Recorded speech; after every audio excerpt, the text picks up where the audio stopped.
Hi, I'm Adrian Pratt, and this is Calcutta Adda. Today's guest is Tannishtha Banerjee, who I first met back in 2021 when she was a student. She's since gone on to write a play titled Alexander and Adriti. It's about Alexander Duff, a 19th century Scottish educator and missionary who was there during the Bengali Renaissance and had some fine intellectual brawls with some of the biggest and most famous Bengali minds of the time. He went on to educate generations of students in Calcutta. Now, I'm a Scotsman, and it's natural for me to have been interested in Alexander Duff's history and the legacy of Scots in Calcutta and Bengal. But why was Tannishtha, 21st century Bengali, interested in learning about the history of Alexander Duff? Well, to talk about that and Duff's legacy and how he, to a certain extent, still remains relevant in today's Kolkata, we had the following discussion. I hope you enjoyed it as much as I did. Perfect. Hi, Tannishtha, how are you? All good. How are you, Mr. Pratt? Doing very well. Life is good. I just want to thank you so much for taking time to sit down with me and talk about somebody that we're both interested in, but you are sort of a specialist in, Alexander Duff, who was a 19th century Scottish Presbyterian educator and missionary. And you have written a play about him. I was just wondering if you could tell people who might not know who Duff was, Mm, mm, why mm. he is of interest to you and why he's still important to the history of Calcutta. Yeah, absolutely. Okay. So if I just think it this way, that I need to articulate who Duff was for those who absolutely don't know him.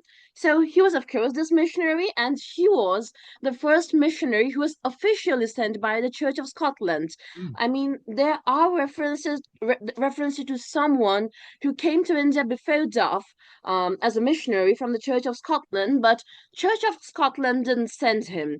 But Duff was the first one who came here being appointed by the Church of Scotland, and he came here primarily to spread English education, like any other educator from the West then. And what was unique about his approach that he stuck to his Christian paradigm, like a missionary would, but still he gave a place to secular education in his curriculum. He was teaching Bible, that was fine, but he gave the primacy to the secular subjects, he started teaching the Western science, Western medicines, those that could be taught initially at the school level. He started teaching them in his general institution that he started in 1830s when he came here. It was the time when Bengal was going through reformation, so he was adding another will in the cog of another will cog in the development of Bengal, socio-culturally, educationally, somewhat politically too. And the Bengal Renaissance, we call it then. And he is popularly known in Bengal's history as the founder of the Scottish Church College. And to be honest, and to be very specific, he wasn't exactly the founder of the Scottish Church College. It went on to form later on in the 1900s when the General Institute, and after the split, the Free Church Institute, they got merged together, and this college came into existence. So that was the Scottish Church College. He started the education through the General Institute, which was a school initially and then became a college. And that was his institution that he set up here. And other than that, things that people don't exactly, read in the mainstream history is that he was one of those rare people belonging to the religious grounds who took up the cause of Indians in a political way. He was one of those very few people who actively supported the cause of indigo cultivators. There was this indigo revolt that started in the late 18th century and continued till the early 19th century. There was the system of dadon, and there was, in the system of dadon, they used to pay the money to the cultivator before the cultivation season started, and they were forced to cultivate on the basis of the amount that was paid to them, and they had to kind of compensate with the food crops that was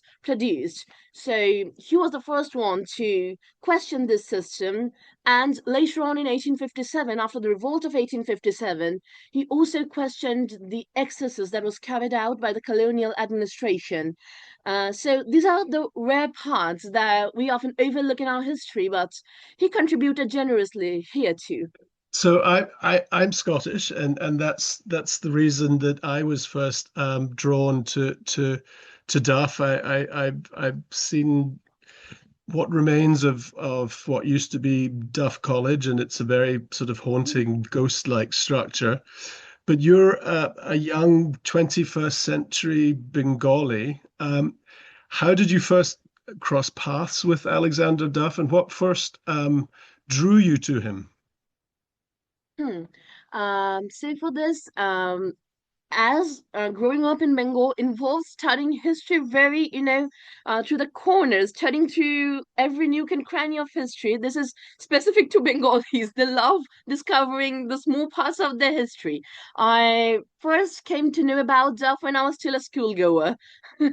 So I was 12 or 13 when for the first time I heard about Duff.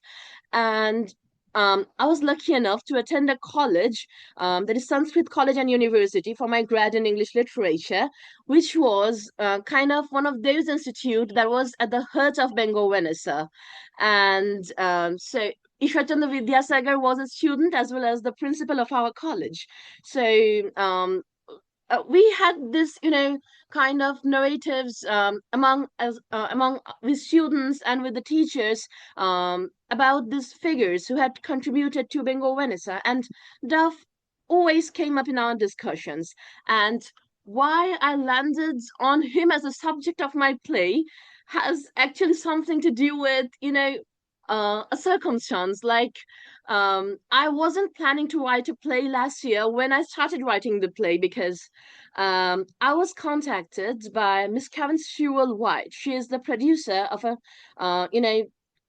theater production company that's based in Wales, and she was searching for a Calcutta-based writer, along with the conventional writer of her production house, to draft a play on Alexander Duff. And she reached out to me as she had known me earlier, because she had organized a poetry compilation event on the centenary of the actor Richard Burton, and I had contributed two poems there.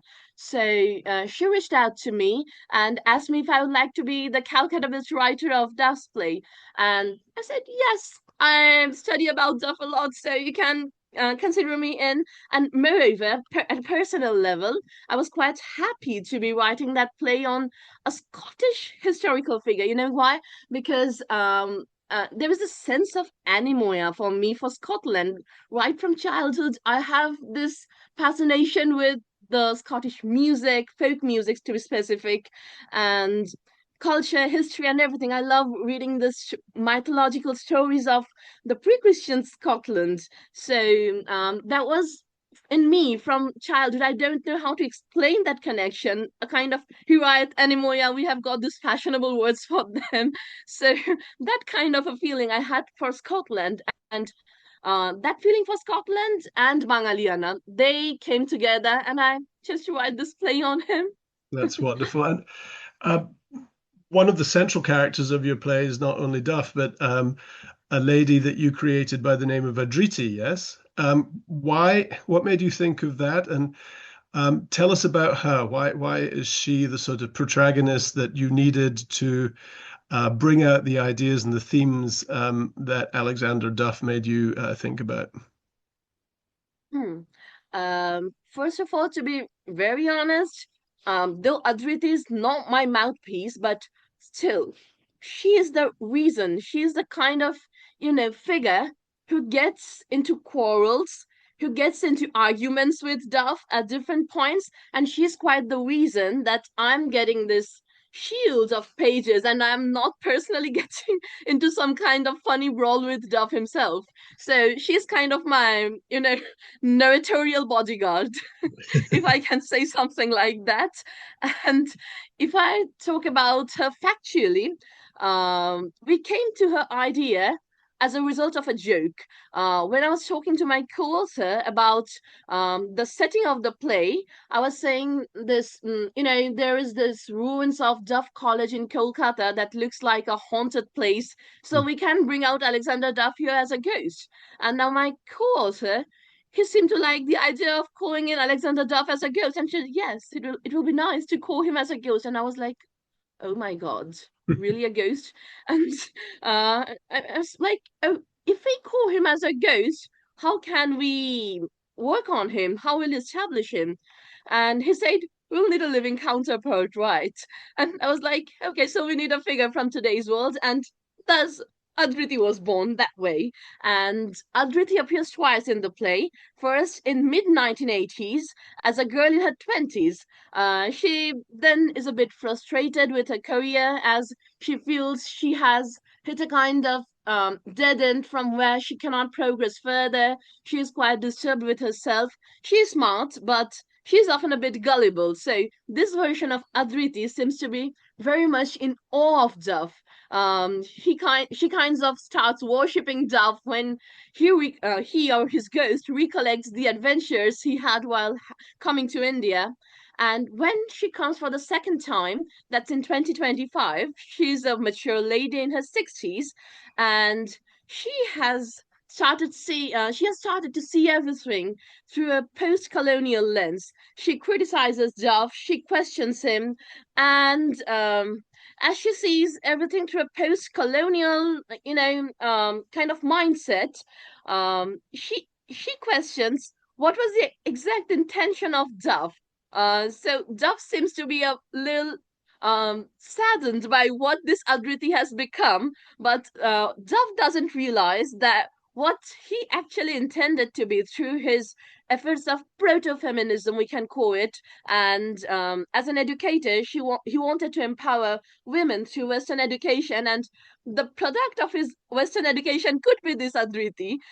He doesn't initially wants to accept it as she starts seeing everything through post-colonial lenses, and for seeking a balance between both Duff and Adriti, if we kind of think that both of them are products of space and time of the play, I mean, then for Duff, I think we can say he has lost, as a ghost, he has lost naturally both the space and time. Whereas for Adriti, for younger Adriti, the aspect of space is a lot more relevant. She's stuck in the ruins, and that ruins kind of reflect the frustration she is going in her own life.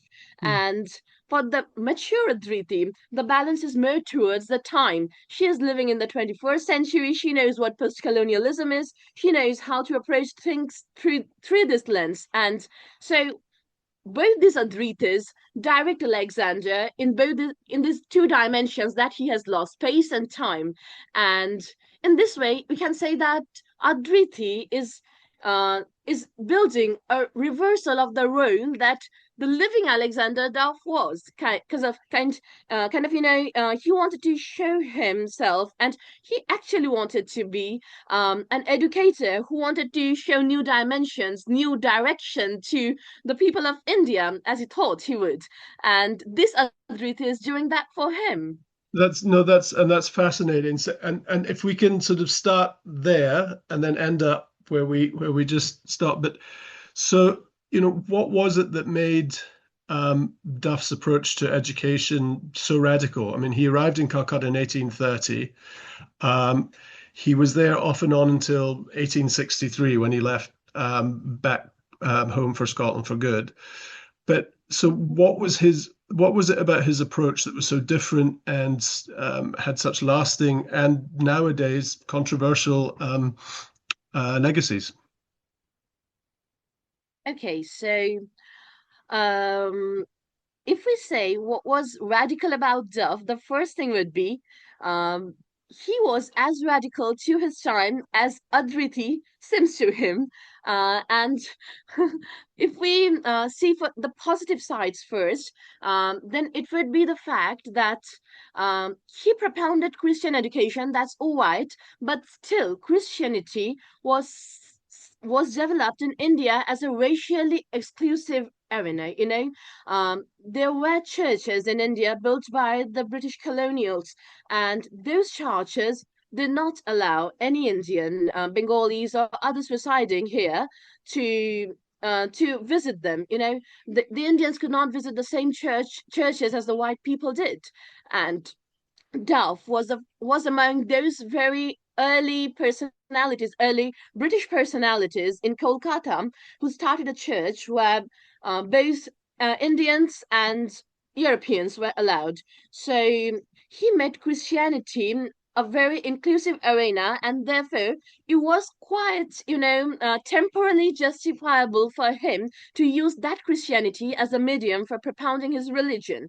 And moreover, he, he never thought of limiting the boundaries of church only for Christians. He allowed Hindus or people belonging to any other faith to come to his church. He felt that on attending the church, they would think of considering these cornerstones of Christianity as the basis of rationality, and rationality drive was something very popular then in Bengal. The Young Bengal movement had been started by Durazio. It was at that point of time.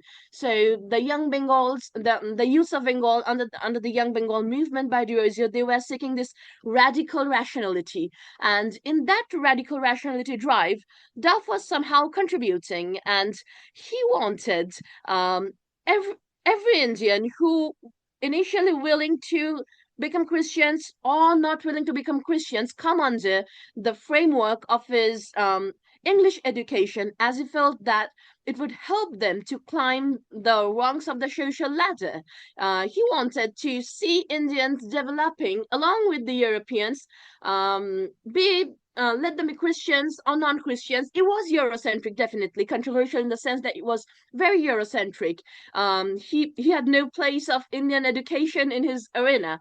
It was very Eurocentric, but still, the intention was to help Indians get better rungs, and that was quite radical compared to his counterparts. And he was also made the member of the first Senate of Calcutta University when it was later established, following 1858. So I think his ideals of Scottish Enlightenment had a role to play in furthering the cause of Bengal Renaissance. So, despite being controversial, from his point of view, situated in that time, it wasn't very ill-intentioned. You know.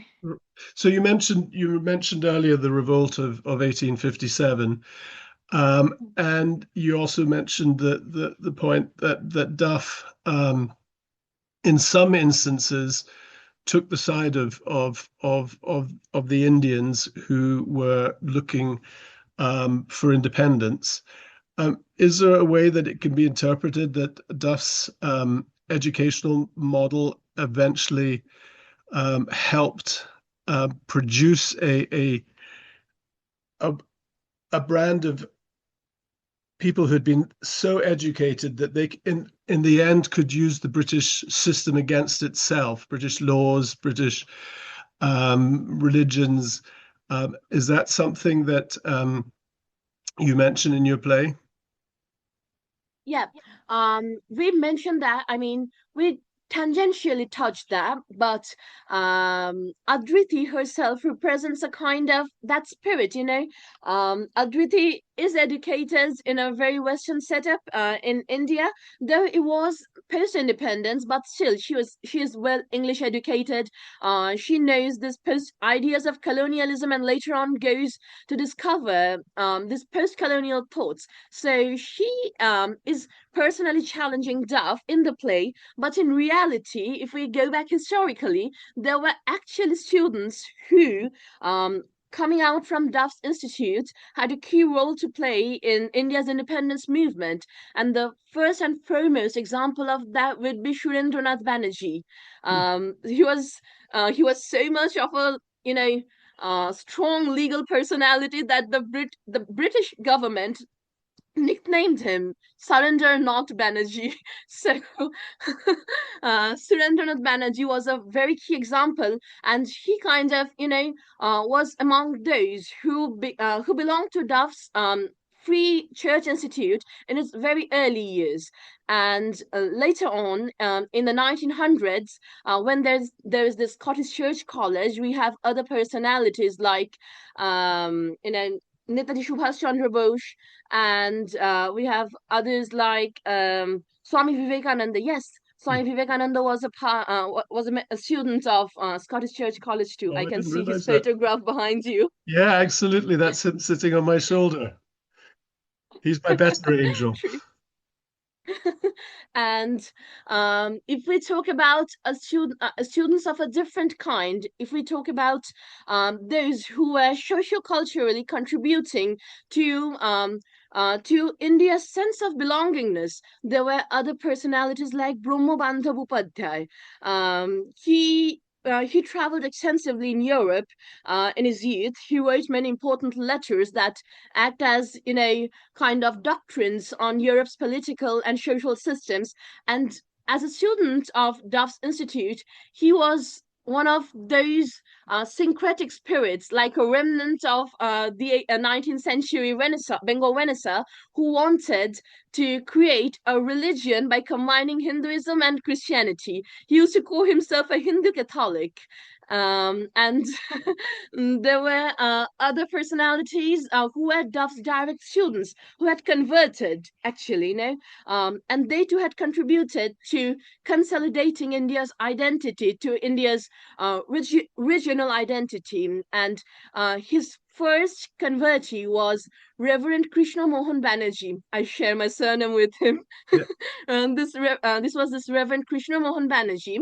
And another very important converted student was Reverend Lal Bihari Deb. Lal Bihari Deb was a writer in his later years and the first Bengali to compile the folk tales of Bengal in English. Wow. So by writing the folk tales of Bengal in English, he was not only reaching out to a greater audience with the local tales of Bengal, and he was actually also helping the Bengalis trace their identity in the folk and mythology that was regional to this place. So these students directly or indirectly contributed to establishing the base that ultimately shaped the national movement. That's fascinating. I want to get back to this, but you mentioned Surendranath Banerjee. I just happened to be reading this new book by Abir Mukherjee. Okay. I don't know if Yeah. you're familiar with that, but it's set in 1920s Calcutta and features an English policeman and an Indian subaltern who is the real hero of the story, and he goes by the name of Surendranath Banerjee. So it's a weird Oh, crossroads of I'm sure that's not accidental. Mukherjee has strong ties to Calcutta. Anyway, but like so brilliant. that discussion there was really fascinating, and you know if we take a step back now, the the historians of today don't look particularly kindly on the Raj and on the legacies of empire that the Brits left behind and some of the things that they did while they were there. And that includes, conversions, forced conversions sometimes to Christianity. And yet, Duff's legacy is somehow separate from that. Why is that, do you think? Is that just a Calcutta thing, or was Duff different than? Sorry, we're being told that we're having to hurry up here, but Uh, so that's a big question to leave you with. If we've just got a couple of minutes, we can join again after we get cut off here. But Perhaps a short answer on a very long question. Mm. If you allow me, I would like to read a small part from, one of his writings. There's this book called India, and I have to look for the name of the book as well. India and India Missions. Yes. There is this book, and there is a small part which I'd like to read out. I've kept that part open. And wait, let me find that out. So, mm. Yes. So at one part of this book, India and India Missions, he says, India is linked to all of us nationally by being the brightest diamond in the British crown. Oh, if we neglect such a golden opportunity of advancing the cause of the divine Redeemer, how shall we be able to stand before the bar of heaven and plead guiltless of the blood of the perishing millions that now lie conquered, prostrate, and weeping at our feet? That's controversial. But you see, there is something in this that sounds like he's kind of apologetic. So we can say that he sought these conversions and his well-intentioned goals as a apologetic mediation for what the British or the colonial government was doing in India. And you see, conversions are ultimately the result of a two-way discourse. You see, he was seeing Hinduism and other things in Kolkata or in India to be dialectically opposed to Christianity, but most Indians weren't. They were fine with reading the Bible and choosing not to convert. So maybe a lot of people did not convert and took him in a positive, in a lighter note. He aimed to convert, and there was another positive thing about him, even after this very controversial statement, that he did not coerce anyone to get converted. He felt that the best kind of conversions would be the one where people would get their calling to get converted. So he did not forcibly want to convert anyone, and rather he thought it would be a great idea to think people, let the people think themselves that when is the best time to convert. And with this conversion drives and all, he even got into a bit of a brawl with Debendranath Thakur, Maharishi Debendranath Thakur. He was a huge proponent of Brahmoism, and Brahmoism was trying to bring every religion together. And at that point of time, when Brahmo Samaj and all other these institutions related to Kolkata's Renaissance and Bengal's Renaissance were trying to create this brotherhood among religions. He was trying to, carve out Christianity as a singular place. So they got into kind of brawl, but it Can, can, ultimately did not yield much. can you hold that thought? Because this is really, really interesting, but we're about to get cut off. So if we can take a little break and then reconvene. Okay, Tanishta, we're back from our break. And before we departed, you were about to tell us about Tea the break, a small tea break. a small tea break, right? About the brawl. Hmm. So that brawl happened mostly because there was this clash of ideals of what Brahmo Samaj was propounding. As I say, they were propounding something that was universal in nature, that was created by carving out elements from almost all the major religions. So it was a syncretic point of view. And at that very point, Duff himself was trying to carve out Christianity as a singular element, as I said. He was singling out Christianity as something that a developed, that a more enlightened Indian and Bengali community would need. So that was what Devendranath Thakur and Duff got into brawl with. But when I say this, we also need to keep in mind that Brahmoism and Duff, they weren't always kind of fighting with each other, because Duff, when he came to India in 1930, he could start the the General Institute, that was the first institute set up by him, only with the help of General Assembly Institute, that was started with the help of Ram Mohan Roy, who was the founder of the Brahmo Samaj. And this linearity of activity was kind of reflected, maybe semi-coincidentally by the fact that he started the General Assembly Institute at this place in Upper Chitpur Road, yes, in Upper Chitpur Road, at this place called Firingi Kamal Bosh's house. Now, this very house, was used by Raja Ram Mohan Roy for the first Sabha, the first meeting of Brahmo Samaj in 1828. So Ram Mohan Roy was, administratively, structurally, and in a very social way, helping Duff to establish his institute and expound his work here.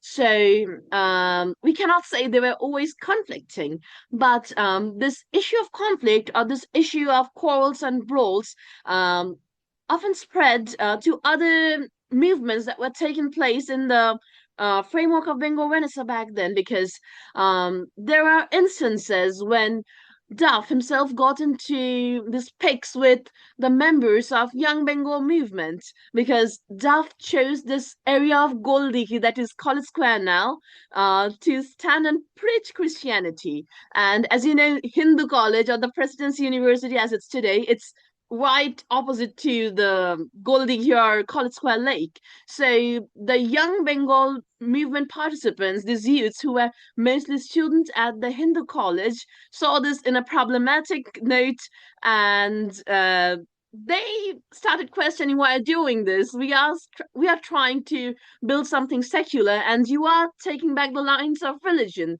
So this is what they were kind of getting conflict for.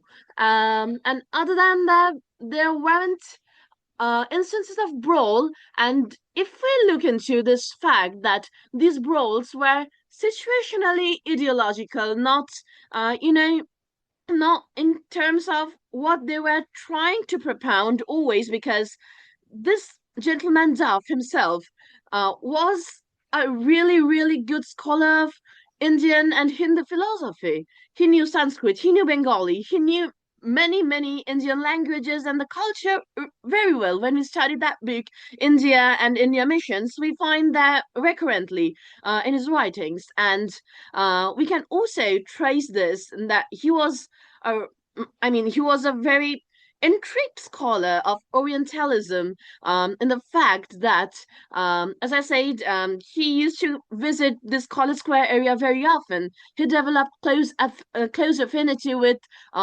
my own college and university, which is university. No, back then it was just college, the Sanskrit College. Sanskrit College back then was teaching Sanskrit, Indian philosophy, and mostly Oriental subjects. It was much later on, and due to courtesy of Vidyasagar, the most prominent principal, along with other luminaries of our university, was then principal, and he introduced Western philosophy in our university for the first time. And English department was set up much later in the 1900s.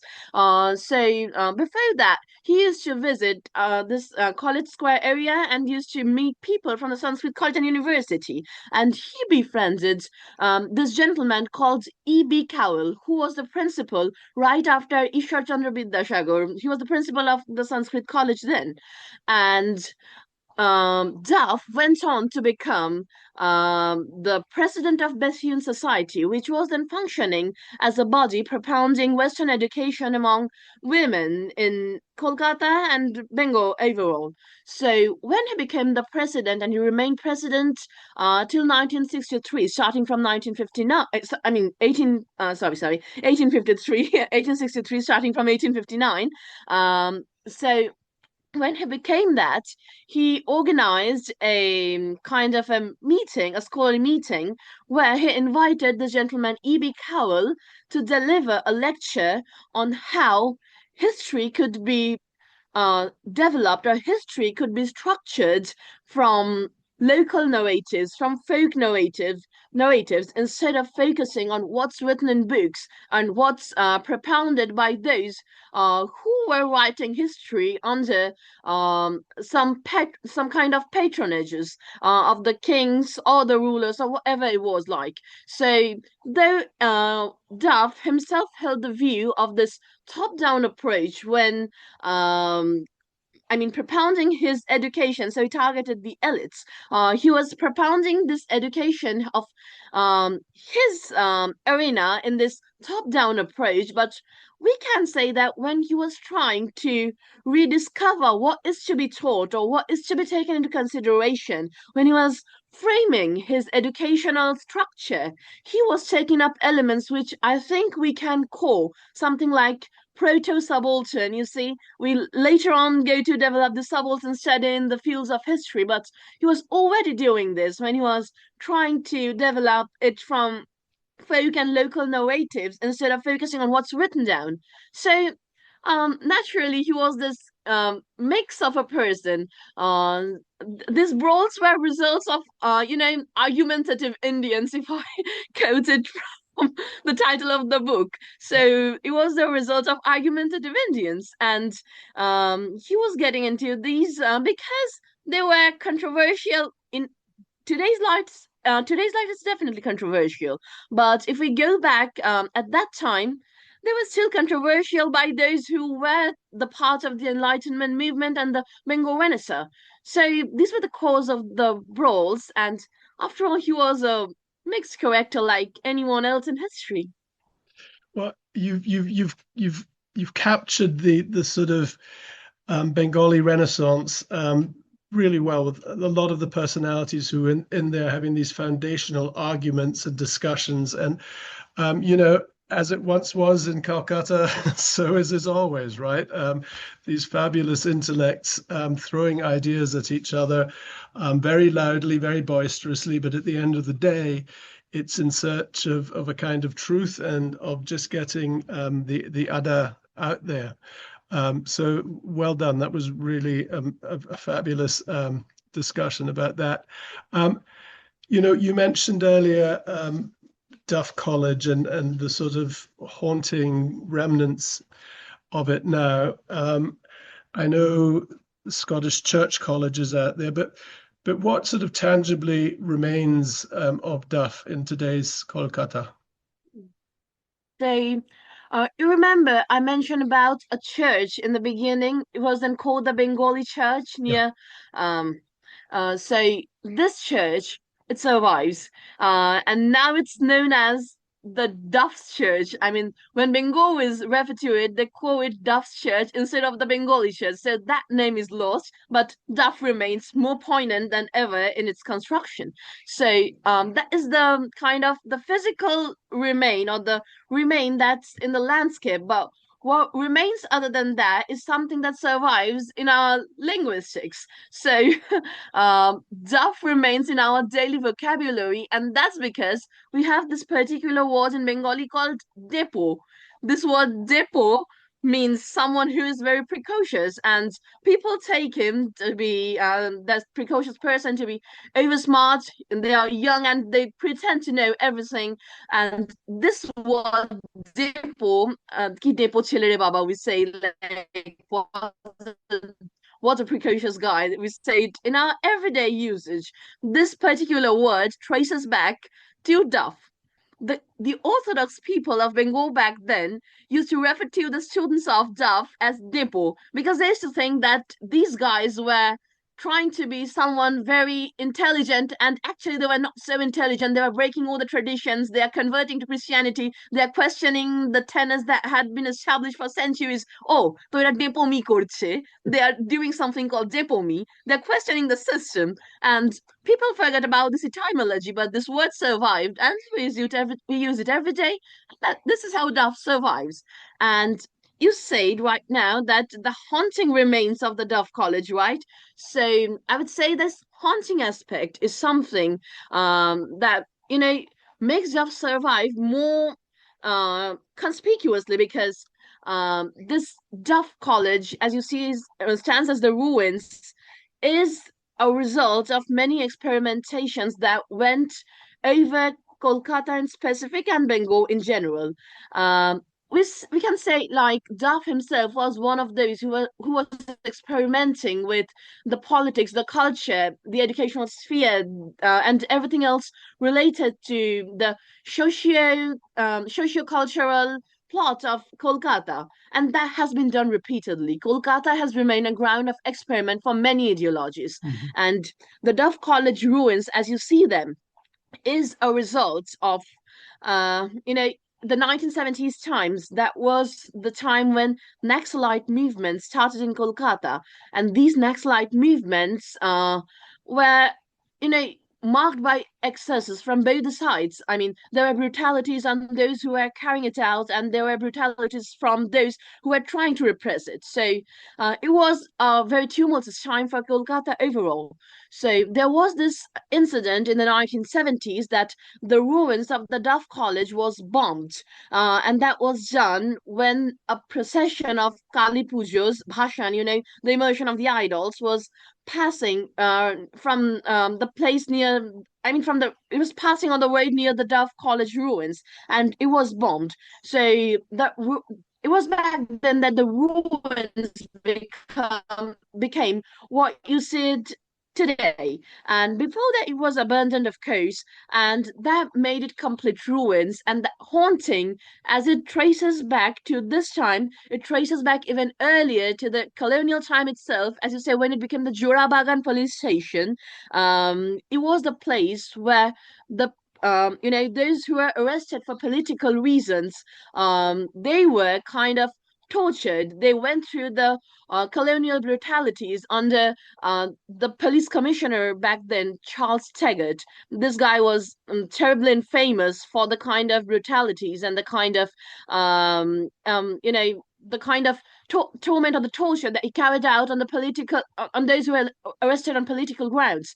So this place remains a haunting reminder of what had been done on Calcutta and what had been done with Calcutta. So it's a haunting remnant indeed. It's a remnant of this, colonial horror, and it's a remnant of the horror of changes that successfully or unsuccessfully kind of used to shake the bedrock of Kolkata itself.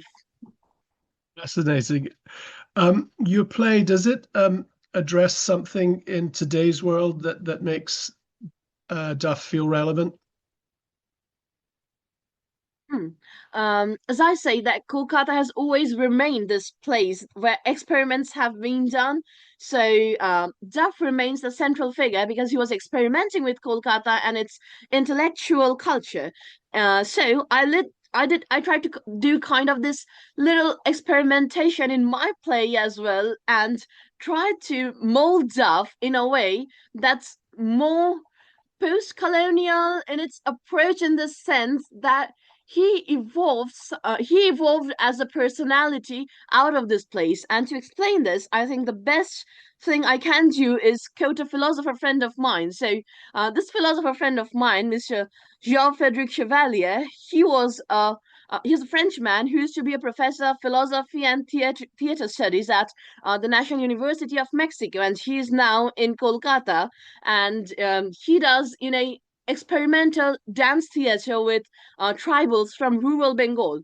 He has this concept about theater that we can develop our characters in theater or in any literary sphere, that we can develop our characters on two bases, that is in situ and com situ. This in situ is in the site, and com situ is with the site. So when we talk about Duff, what we get in history is this in situ Duff. The living Duff was trying to do something with Kolkata in a very colonial fashion, trying to follow in the trends of his time.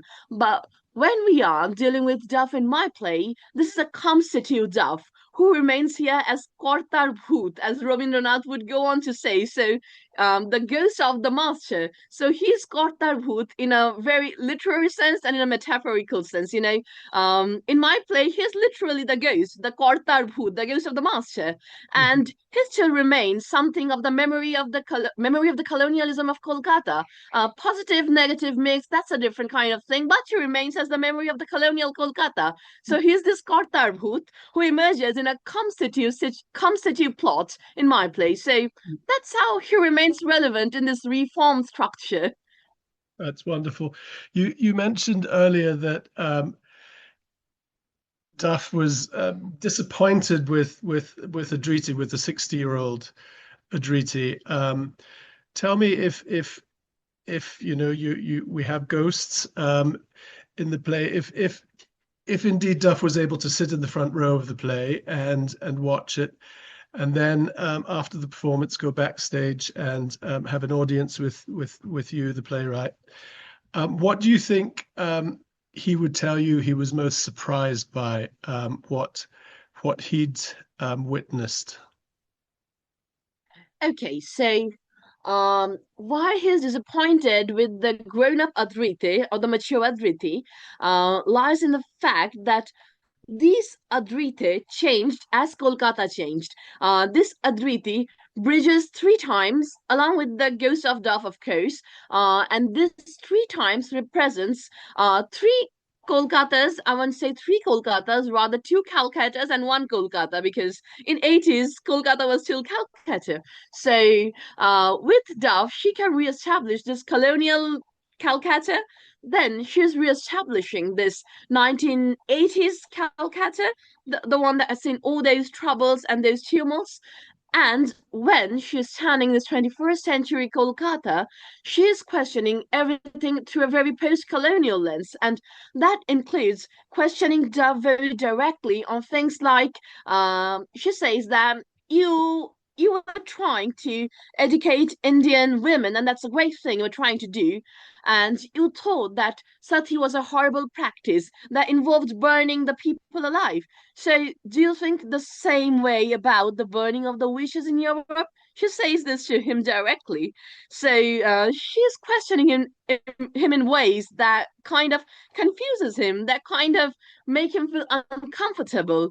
And as she bridges these three places of different timelines in a single mode, I think Duff would definitely feel, if he was to sit in the audience and later on to talk to Adriti, he would definitely feel something that these three places, though they remain the same in the way that they haven't changed much geographically, or they haven't changed much in the way it used to be in the landscape, but those changes that have taken place in the mind that has taken place in the mindscape, they become kind of problematic for him.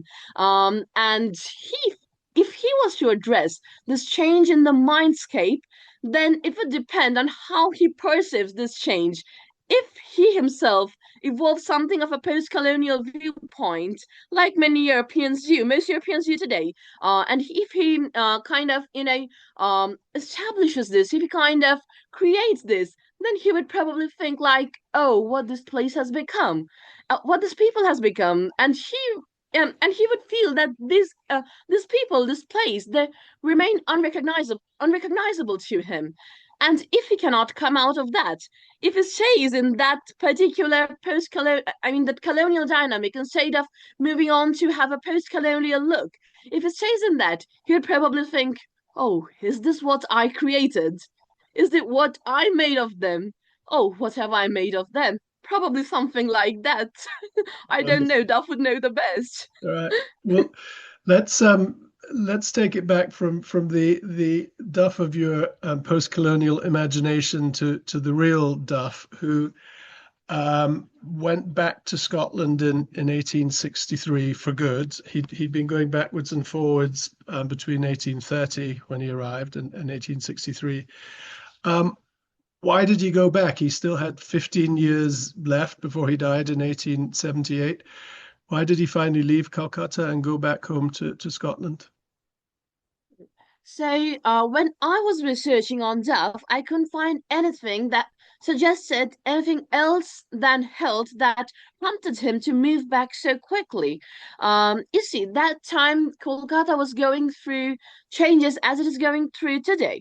So, there was this time when um, later on there would be some kind of extremist activities that would start in Kolkata.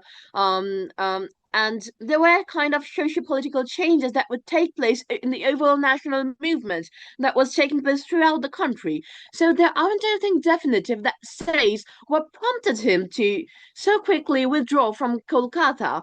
But what remains the primarily belief thing is that he was becoming ill, so he had to return once before before 1863, as you know. He had to go back a previous time, and it is say that the weather, the climate of Kolkata did not suit the Europeans very well.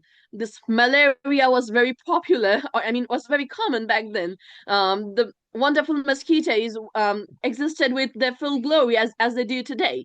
So this Kolkata climate wasn't something very suitable for them. Maybe that was the reason, or maybe something could be there that linked to socio-political or any kind of other causes. We don't get a definitive, answer to that. At least I couldn't find any. And he too never wrote anything specifically about it. He wrote many books after returning to Scotland, but he never directly talked about what prompted him to go back to Scotland from Calcutta so quickly. Well, on that note, if you could just perhaps let people know the title of your play, which you wrote with P.T. Rose, and how they can get a hold of a copy. Okay, so this play is called Adriti and Alexander, and if someone from any other country, I mean, other than India, they want to get a copy of it, they can order it on lulu.com. And if they want to buy it in India, there is this poti.com. Both of these places have this print on demand services, so we chose to go with that as we are still trying to find the niche of the audience who would like to read this. So these are the two places from where people can buy it. There was just a little bit of interference when you were giving the address for those outside of India. Could you repeat that, please? Well, yeah, it's lulu.com for the readers who are interested outside India, and it's poti.com, P-O-T-H-A, poti.com in India. Wonderful. Well, listen, thank you so much for your time and for your passion on this subject. I really appreciate you talking to us about Alexander Duff and how Calcutta has evolved since he arrived there in 1830. It's a wonderful Adda, and I appreciate Thank you. you. I just tried to do my best. And by the way, before we leave, if you remember, we met for the first time in 2021, and in that debate at the consulate, Mhm. and there were these pandemic rules back then, and we weren't doing the kind of greetings we usually do. So our kind of goodbye was then used to be this elbow bump. You remember that? Yep. And that's how we left that place. We were standing in near the gate of that building, and you, I was leaving the same time when you were leaving. So nature kind of parting and try to do it once again here. So what do you think? Can we do it? Yeah, absolutely. So goodbye and thank you.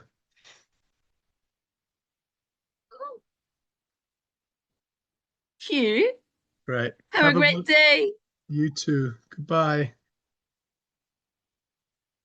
Bye.